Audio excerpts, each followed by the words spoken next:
Nu ska vi till docent i miljövetenskap vid Lunds universitet, Kimberly Nicholas. Are you with us?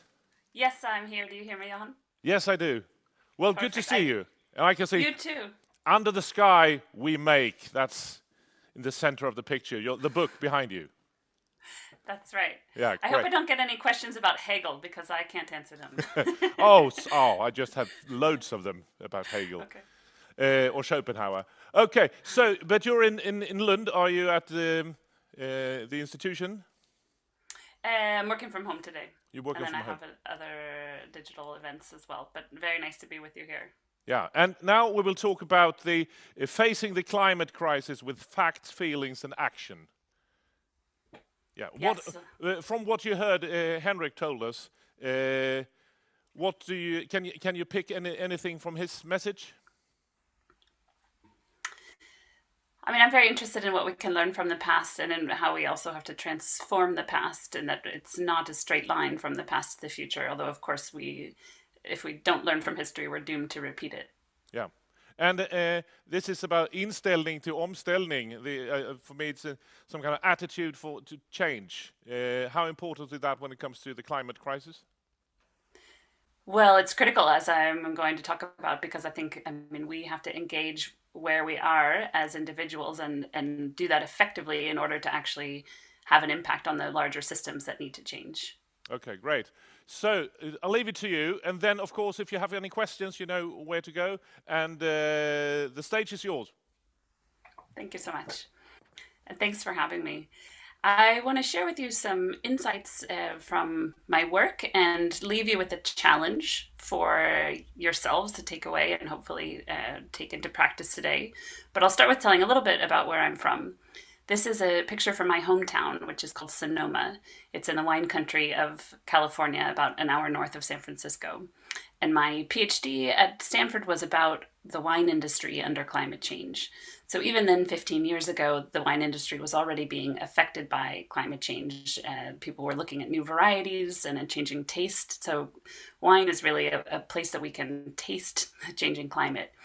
And this has really been driven home for me more recently. When I was in grad school, it felt like climate change was something that would happen in the future to someone else and somewhere else. And that very much is not the case. We all now live in a world of dangerous climate change.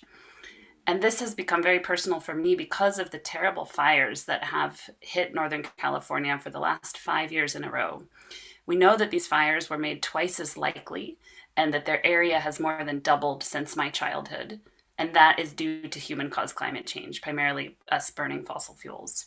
So it really has become a matter of great urgency and is not something distant in the future, but really brings home for me that we are probably the most important people who have ever lived, because we happen to be alive at this time. We are the team who has the last opportunity to actually stabilize the climate before catastrophic climate change, to protect and preserve the biodiversity of life remaining on Earth that we share the planet with, and to really center and improve and prioritize human well-being at the same time.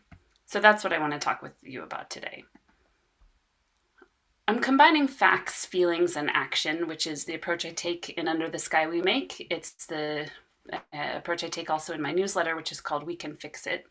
And I think we need all three of these pillars to actually effectively engage. We need the facts to provide us with wise information, to focus on the right parts of the problem, to understand relationships, causes and effects, and where we can be effective. We also need our feelings to guide us in prioritizing and what really matters to us. And then we need action. That is the biggest need right now, because we know from research that most people, 2/3 of people, are not talking about climate change. They seldom or never talk about climate change. And less than 10%, something like 1% of people actually volunteer for an organization that is working on preventing climate change and making the necessary transitions. Only 6% financially support organizations that are doing that. So we have, and at the government level, we know that Sweden has a climate law that current policies are not sufficient to meet. So we have a long ways to go.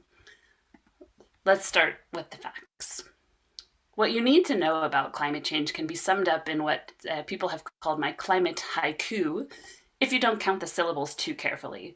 But it does fit pretty well on a protest sign, even with room for footnotes. And that is, it's warming, it's us, we're sure. It's bad, we can fix it. This is what the science tells us, most recently but consistently summarized by the IPCC, the United Nations Intergovernmental Panel on Climate Change, which is the leading scientific authority in the world that reviews and synthesizes the evidence, and then line by line, all the governments of the world approve this summary for policymakers, the key high-level messages. So this is really firmly established. We know from physics, and this is also enshrined in the Paris Agreement, that warming will not stop until humans completely stop adding carbon to the atmosphere. Carbon dioxide is the main climate polluter. It is essentially infinite, it lasts forever. Some of the carbon that's in the atmosphere that we release now will stay there for 10,000 years. So when you consider that the Great Pyramids in Egypt or Stonehenge have been around about 5,000 years, you realize what an incredible and impactful legacy we're leaving with our carbon emissions. And we've inherited a bathtub that is almost full. The metaphor here is that if you think of the atmosphere like a bathtub, the water coming in from the tap represents our climate pollution that's filling up the tub. And the water level of the tub depends on the balance between the water coming in and the water being taken out away through the drain. In this case, the sources are our climate pollution. Primarily 87% of carbon emissions come from burning coal, oil, and gas. The remaining comes from deforestation and land use. Then we have a wonderful gift from nature, which is that oceans and land take up about a half of our total carbon pollution. So we would be in much worse shape without this free gift from nature. But even as it is, if we want to stop warming, we have to completely turn off the tap. We have to completely stop burning fossil fuels because there's quite limited potential to actually remove more carbon from the atmosphere than we do already. And when you consider that we've deforested about half of the earth, in other words, half of the natural vegetation has been removed by humanity, we're in a big hole. We have a lot of carbon debt, basically. And planting more forests, for example, or enhancing ecosystems won't be enough to get us out of that hole. So we really have to get to the source of the problem and turn off the tap. And that's a big challenge because, for reasons we can discuss, the world has put this off for a very long time. And because the carbon budget, that total amount of carbon we can burn and stay within the limit of the bathtub, or what really matters, the limit of,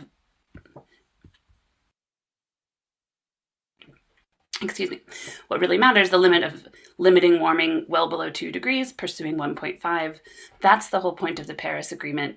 We know now that even 1.5 degrees of warming is not safe because we already see dangerous impacts from the 1.1 degrees we've warmed today.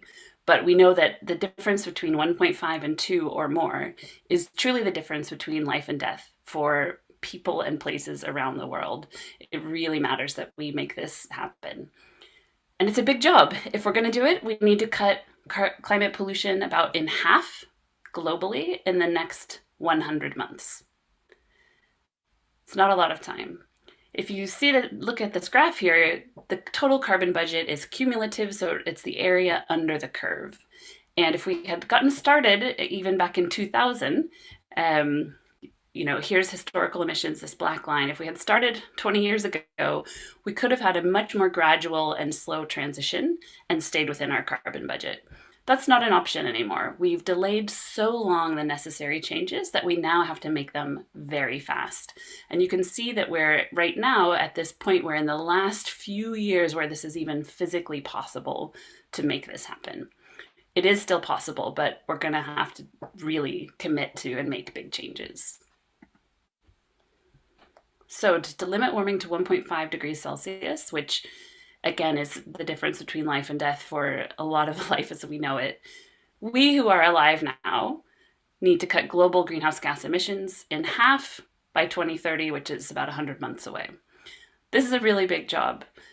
Right now, the trend is climate policy has been getting better, but it is definitely not good enough. The latest numbers coming out of the COP26 in Glasgow, the UN climate negotiations, the current policies are headed for about 2.5 degrees of warming. If you account for various future promises that aren't yet enshrined in policy, that haven't been implemented, we get a lower estimate of warming. But the important thing is we have this huge gap. Where we should be and where we need to be is really a lot lower in emissions than even these promises and pledges. So we have to be reducing emissions, transitioning away from fossil fuels much faster. The basic math of how to solve climate change is simple, but not easy. We have to leave fossil fuels in the ground. Climate change is being caused by digging up and burning carbon that was originally stored from plants growing in swamps 400 million years ago. That geologic reserve has accumulated over a huge amount of time, and we're very quickly burning it and adding it to the atmosphere, which hasn't seen it in 500 million years.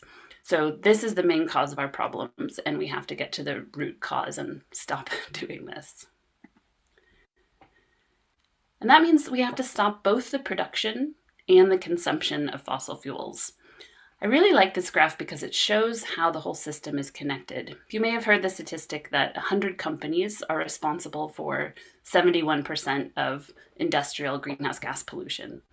And that's true. So that's at the beginning of the supply chain here. These are the companies that build infrastructure, dig up, expand, explore, produce fossil fuels. But it's also true that over 70% of climate pollution comes from households. How can both of these be true at the same time? Because this adds up to more than 100%. Well, the point is, it's the same fossil fuels being dug up and burned. It's the same system, and the whole system has to shift very fast and fair away from production and consumption of fossil fuels to clean and renewable energy if we want to stabilize the climate. So we really need this systems perspective to guide us. The other thing we have to do is to stop destroying nature like our lives depend on it, because they really do. Nature is not a luxury, it is a necessity. Human beings cannot survive without nature, the very materials of our life. Clean air and water, food, a place to live. This is nature, and we are a part of nature. And at the moment, we have not only a climate crisis, but also a biodiversity crisis. We need to treat these two as intertwined if we're actually going to have real solutions. So I diagnosed the root cause of our current problems, many of them, as coming from what I call the exploitation mindset. And that's based on two faulty beliefs. One, that some human beings are superior to or more important than others. And two, that human beings in general are superior to nature. I think this mindset of hierarchy and domination and extraction is behind a lot of our problems. And what I propose instead is that we shift to a mindset of regeneration.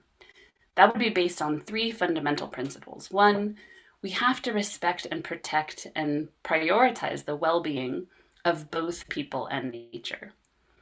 Two, we have to stop harm at the source. We need to treat not just the symptoms, but the root causes of our problems and stop harm where it begins. And third, we need to build resilience. So this is the ability to recover and thrive through change and setbacks. This is true both on a personal level for us to take care and stay well, in community with others, and for nature to be able to deal with the changes that are coming. Basically, we need resilience to avoid the changes we cannot manage and manage the changes that we cannot avoid. In the book, I write a lot about feelings. I won't spend too long on that today, other than to say this was kind of uncomfortable territory for me as a scientist. I was trained in statistics and experimental design and fieldwork, but not in writing about or expressing my feelings.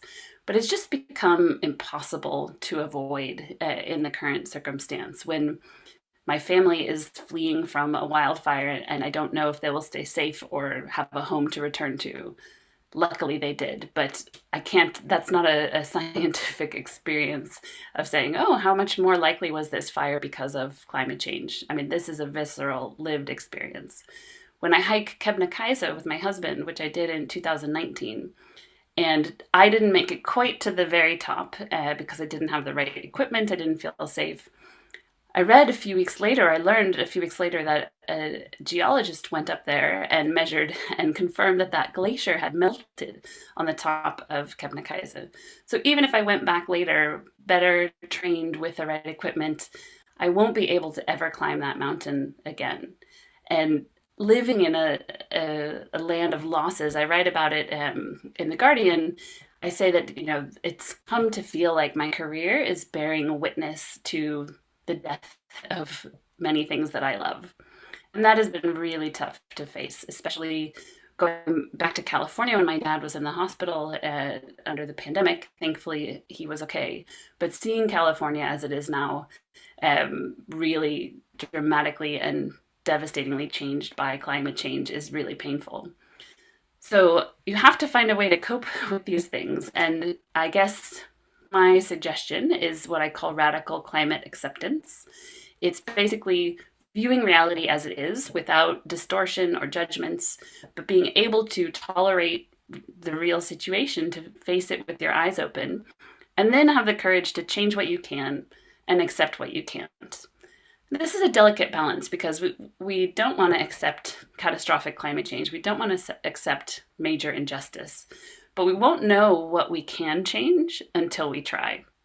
So I have this framework of these 5 phases, which start with ignorance, not knowing about climate change, avoidance, which people can spend a very long time in because they're afraid to confront uncomfortable truths, doom, which it's important to realize is a stage. It's not the end of the road. It's where you have knowledge, but not the tools and community to be able to handle the knowledge and put it into action. So it's where you end up Googling down a dark rabbit hole, probably after you should be in bed. That is not the end. And to get through that, you need to go through what I call all the feels. So that is dealing with grief from the loss of things that you love or the threats to things that you love from climate change, but also resolve, courage, anger at injustice, commitment to making change. All of those feelings can help us figure out what we really care about and where we can be useful. Basically, they can help us figure out our climate purpose and how we can be part of the solutions that we need. So that's what I want to spend the rest of my time with you talking about, which is action. This is the most common question that I get. What can I do? And people want a really personalized answer to this question. So I'm actually working on some interactive guides to get more specific and drill down. But this is basically what I've pivoted to try and focus on and answer in my work. This is the question I try to answer in Under the Sky We Make, in my newsletter, We Can Fix It. I'm trying to make a bridge between where people are today, the skills and interests that you have already in your life, and how you can use those to be useful in stopping climate change. So this is where you have to get engaged. And this, I have an invitation to you. I want to invite you to spend 2 hours per week taking high impact climate actions. So this will be 20 minutes a day. You get Sundays off or whatever day a week that you want to rest, because rest is also an important climate action. And napping, in case you're wondering, is a very low impact climate action that adds a lot to well-being and is not highly polluting. So highly recommend napping on your day off. But meanwhile, you have these other 6 days a week where I think many of us have 20 minutes to spare. Of course, we don't get more hours in the day, so we have to stop doing something that isn't really serving us, or shift something we're already doing, like the way we work, to make this 20 minutes a day time. And I didn't find these statistics for Sweden, but in the US, people consume media from screens for 10 hours a day. So this isn't working. This is like watching TV and being on our devices. So I think you could spend a few percent of those in the most important task that humanity will ever face. I would like to think so. So basically, I'm going to give you 5 roles where we can make a big difference. And I'd like you to pick the one that most appeals to you, and start taking the high impact actions there. And when you've done as much as you can there, it's time to go on to the next role. This is, I think, what we really need to catalyze our time effectively and actually galvanize a groundswell of meaningful climate action in time. These 5 roles come from a new study that I published with colleagues last month. You see them in the middle here, and this graphic shows how we think they relate to basically components of high socioeconomic status. And many of us don't realize that if we have a good job, if we have a university education, if we make more than, in Sweden, it's about 28,000 kronor per month, which is below the median. So basically the average middle class Swede and above is in this globally powerful group that is the richest 10% of people on Earth, also the most polluting people on Earth, and also the people with the most power to make systemic changes. So I'll give you a really quick tour of what these 5 roles look like. I have some resources where you can read more about them on my newsletter website. We wrote a piece for New Scientist. But basically, the best known role is consumer. And people often think about this when we think about personal climate action, reducing our own carbon footprint. This really matters because I imagine that all of us here today are in this group, which Hans Rosling and his colleagues show is globally unusual. Here it's this level 4, again, about the top 10% of earners. Kimberly? Yes? Can you just stop you for 1 second? It's a bit hard to read from the screen, the 5 core ideas. So can you just tell us what they are? Components? Sure. Right, so I'm looking here in the middle of roles. So it's consumer, investor, role model, organizational participant, and citizen. So those are the 5 roles I'm going to illustrate now. So now I'm talking about consumer. And basically the point here is that there's huge income and consumption inequality in the world right now. The people who live at a very modest standard of living have a very low carbon footprint and are not the ones who need to reduce their consumption. So certainly if you don't have shoes, if you don't have nutritious, sufficient meals, you don't need to consume less, you actually need to consume more so that you have the basics that you need for a good life. But we do need to, at the top end of the consumption ladder here, rethink our own overconsumption. And we see that in the data. This report that came out last year showed that for the top 10%, so again, this is above about 27,000 krona per month and up, we are a group, and I myself am in this group as well, that globally cause half of household climate pollution. So we are a major emitter, more than any country, for example. And therefore, our behavior really matters. The higher up you are within that group, you're likely to pollute even more. And importantly, our consumption level, our carbon footprint of this top 10% is 10 times above the sustainable level. If you're in this top 1%, it's 30 times above the sustainable level. So we need big reductions in overconsumption to actually make the climate goals a reality and meet the Paris Agreement.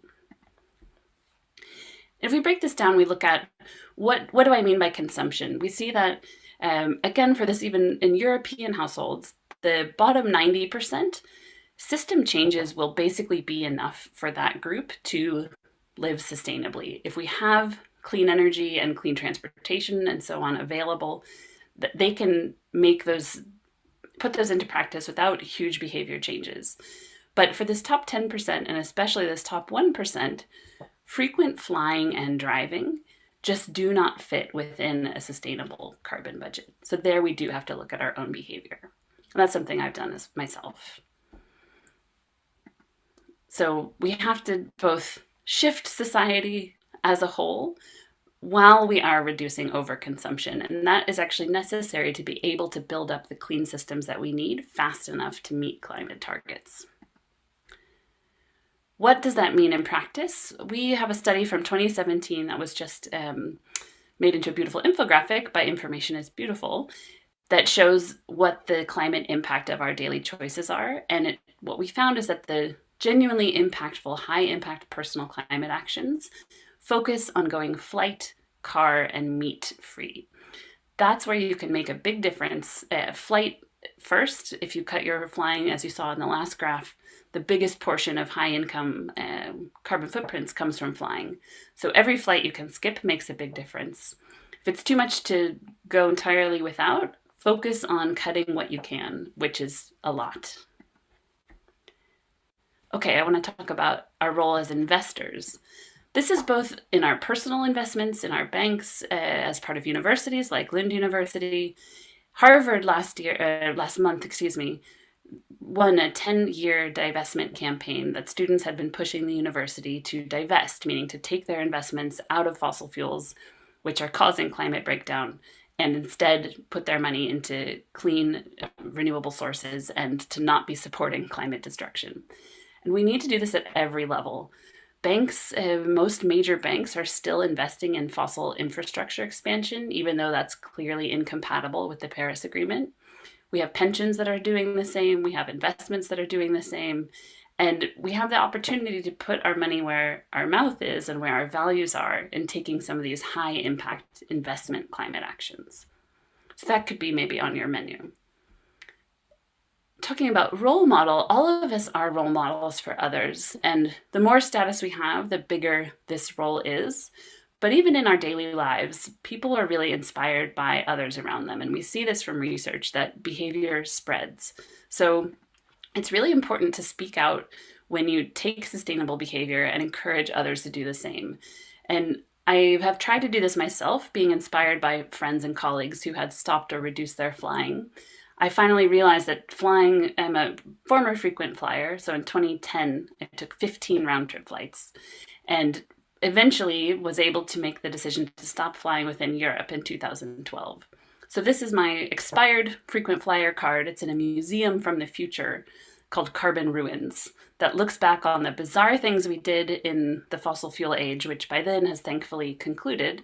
But we used to do weird things like incentivize climate destruction with these kind of cards that we mistakenly associated with status.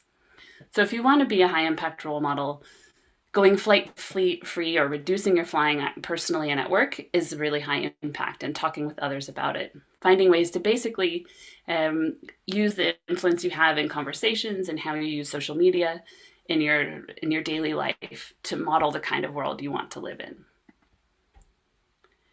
Two more roles I'll mention briefly. One is as our role in organizations. So this can be at work or school as part of free time activities. But basically, it's about starting where you are and using what you have to align it with a stable climate. If you're a company, the most rigorous thing you can do is join science-based targets. That will guide you and validate that you're doing your fair share to be in line with the Paris Agreement. There's also the investment side there. There's working at the corporate and industry level with standards and practices. And wherever you are, this guide from Project Drawdown about climate solutions at work helps people see how their current job can be a climate job. Because we don't need everyone to, quit their jobs and go out on the streets. What we need is every industry and every job to be compatible with a safe climate, and for people to use the skills they already have to push in that direction. So that could be a really good use for your 20 minutes a day. And finally, we can engage as citizens, and we need governments, of course, to do their fair share and to set the rules of the playing field so that it's not cheaper and easier to do the unsustainable thing, and eventually that we send a strong signal that we're actually going to make this transition happen. We value a safe and stable climate. The most effective ways we can engage as citizens, first is to vote for politicians who have a strong climate record. And a study has shown voting for women has actually significantly reduced carbon emissions. Getting active in an organization or a political party that shares your values, of course, is a way to act as a citizen and amplify your voice and act collectively. Getting media attention, whether that's writing a debattartikel or engaging, that can be really effective in reaching politicians, as can talking to them directly. Writing or calling them is really overlooked, but highly effective. And then being part of organizations that are demonstrating, like Fridays for Future, for example, among others, does reach politicians. So You have your menu of high impact climate action. I want you to think about what you're going to stop doing for 20 minutes a day. I set a timer limit of social media on my phone, which gave me many hours more than I previously had. Or what are you going to shift doing that you're already doing, but you'll point a bit in a climate direction? And where will you start? Will it be at this consumer level where the high impact actions are to focus on reducing your flying, driving, and meat consumption? Will it be at the investor level where you make sure your bank is not supporting climate destruction, your investments are not the same, and you're also supporting, not just taking away from doing bad, but supporting organizations that are doing good? Is it in how you lead by example and how you talk about it as a role model? In what context you think about where you'd like to work there? Is it at work as an organization, or is it as a citizen? And as I said, I have this beta test tool that I'm developing, hopefully be ready sometime next year. So if you want to be one of the first ones to try that out, I welcome you to sign up to get a monthly email from me, and that's the best way to keep in touch. And with that, I will stop and happy to have any questions. Well, thank you so much. Very inspiring, so thank you. I just wonder, when it comes to leadership, if you look out in the world, where do you find the best examples of leaders who really engage and well, behave in a way that you think is the right for climate? I see a lot of climate leadership at the city level, actually. There's the initiative C40 cities internationally and Climate Kommunerna in Sweden. And I feel like a lot of cities really get it and are working effectively in a way that really makes a difference and moves the needle. Within the business world, I think some of the, actually the wine industry, which I have the most experience and have worked with, they have an initiative that I really respect, which is called Wineries Climate Alliance. I might have the acronym wrong, but they're following science-based targets.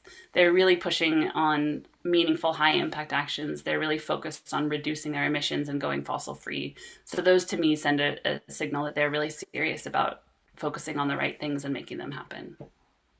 Here's a question from a participant through our menti.com. The climate problem is well defined. Are you suggesting closing down for climate?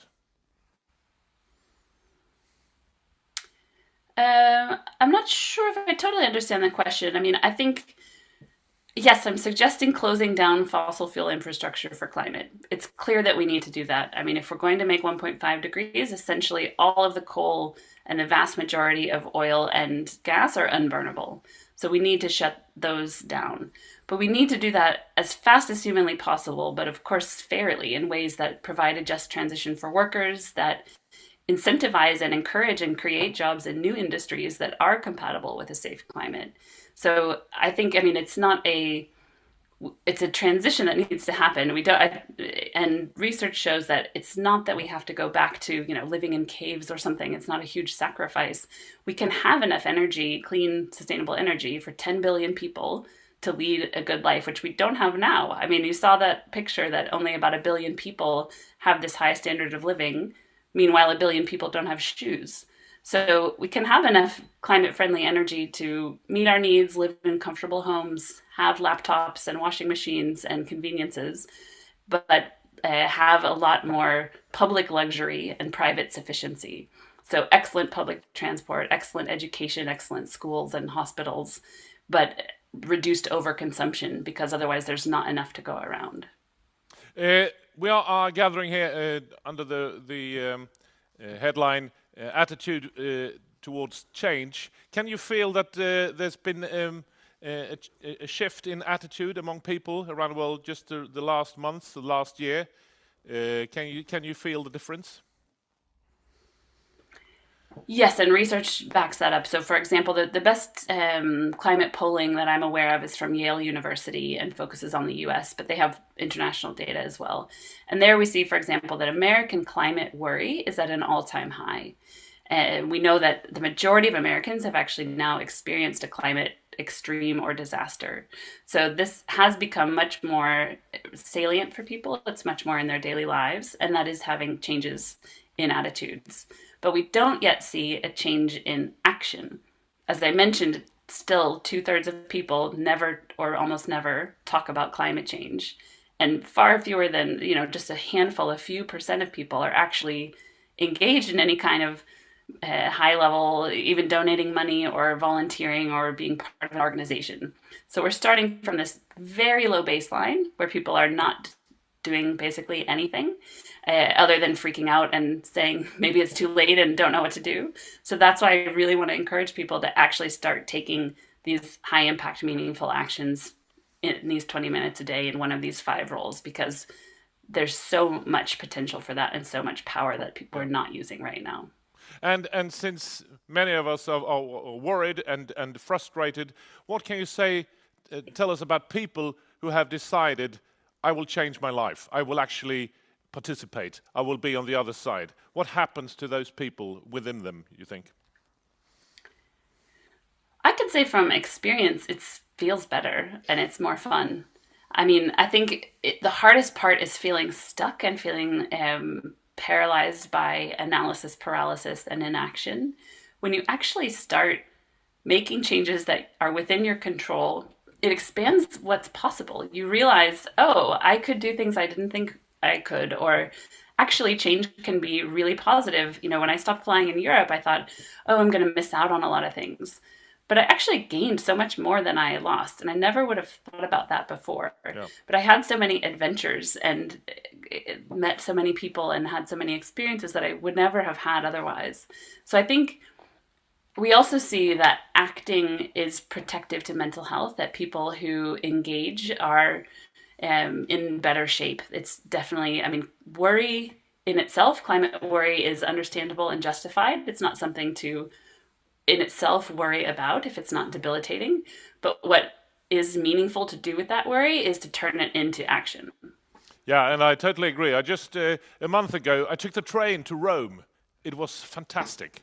It was a lovely journey, and it felt good, and we had a great fun. So it's, I will definitely do that in the future many times. Not just Rome, but Stay Hog also. Well, Kimberly, thank you so much for being here, and here's a round of applause for you. Thank you. So, see you some other time.